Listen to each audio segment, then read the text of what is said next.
For $6, get the best online wild game cooking show you will ever find. www.vimeo.com/on-demand/cookingwildgame.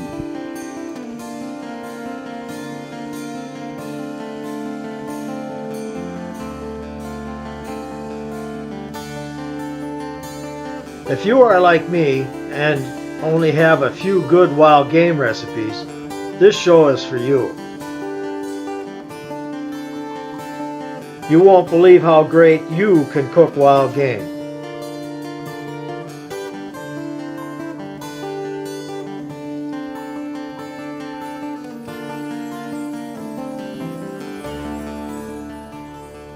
Hi, I'm Rich with the Wild Things Show, Cooking Wild Game, and today we're with Starla Batzko, and we're in her wonderful kitchen. So today she is going to be making for us one of my favorites, a scalloped potatoes with bacon. Now this is wild bacon? Yep, this is wild pig. So we get some wild boar bacon with some scalloped potatoes. And this is going to be a homemade recipe. So I'm really expecting some good things here. Oh, it will be fantastic. Nothing better than it made from scratch. You've seen all their stuff and their mail order spice mixes. So we'll get started on this and talk about those later. Wonderful. Thank you, Rich. The first thing we're going to do for our scalloped potatoes is melt some butter. In our saucepan, we're going to do on medium heat. And we're just going to melt it nice and slow. If you do it too high, you're going to scorch the butter and it's going to turn all brown on you.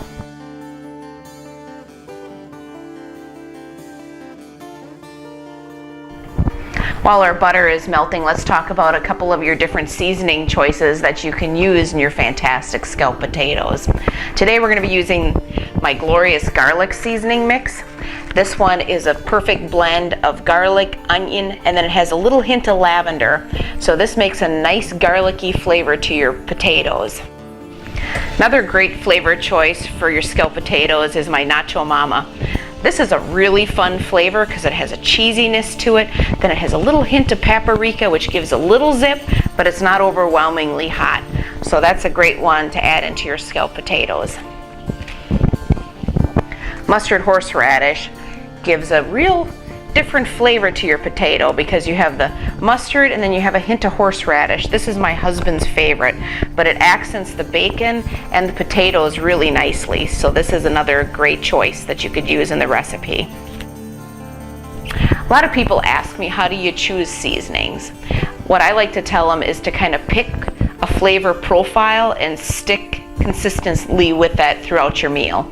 So if you make a citrus dill fish, you would probably want to use citrus dill in your potatoes also. And the same thing if you do a garlicky potato and you have garlic burgers then. So kind of pick a flavor that will blend beautifully throughout your meal. So you don't have a whole bunch of different things and contrasting each other. So you want flavors that complement.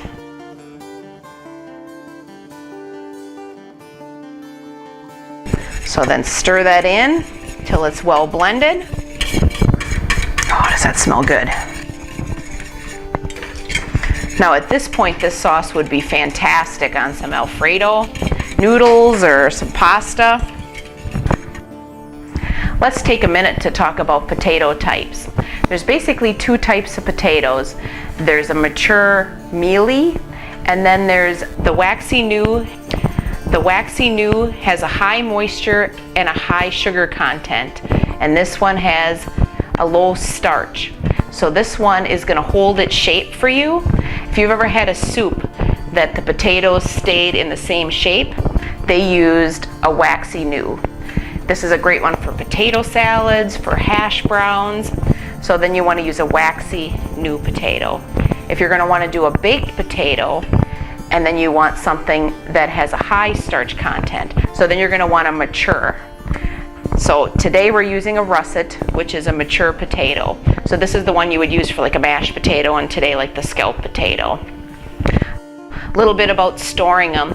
Optimally, you want to store a potato from 55 to 60 degrees. You do not want to store your potatoes in your refrigerator, because what that does is it converts your potato into sugar, and then you have a mess with your potatoes. So if you happen to have some in your refrigerator right now, take them out and give them a little time, and they'll actually convert back, which is actually really cool. When you're choosing a potato, make sure that it's a nice potato, that it's not all mushy, that it doesn't have a bunch of real deep eyes in it, and absolutely make sure there's no green on it, because the green is actually toxic. If you have a little green spot, just kind of cut that off and throw it away. So that's just a little tip on some potatoes and choosing the right one for your dish.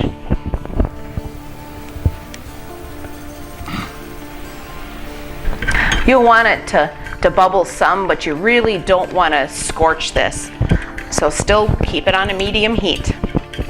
So it's ready for us to add our potatoes and get this into the oven.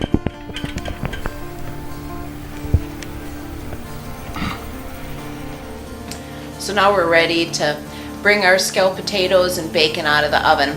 It's been browning for about 10 minutes.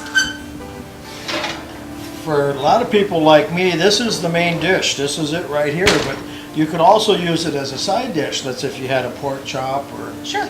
or a little steak or a small, Yep, it adds a nice hearty side dish to your meals. Well, let's go ahead and let's try some of this. It's a little warm yet. Just came out of the oven. Now this one you could also make it with venison bacon if you happen to have some of that in your freezer.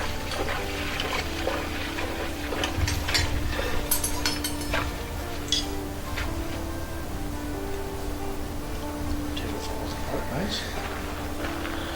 Yeah, they're nice and tender. That adds a nice bacony flavor with that hint of cheese, and then you get the garlic flavor to it too. You just can't get the flavor like this out of a box. It just doesn't happen. No, and just that you can adjust the flavor to your likeness too. So if you don't like garlic and you like pesto and Parmesan, you can do them that way. Or if you like tomato and horseradish like you do, you can make twisted tomato scalloped potatoes and bacon or ham also. So see Starla's website for the different spice mixes, spice blends that she sells. They're all ready for mail order. Check out my website on how to make them. Together we got a great combination for you. And then tell your friends that you saw this on the Wild Things show. Time to spread the word. You won't believe how great you can cook wild game by watching our professional chefs. For $6, get the best online wild game cooking show you will ever find. Now with 100 plus episodes. www.vimeo.com/on-demand/cooking wild game. Enjoy!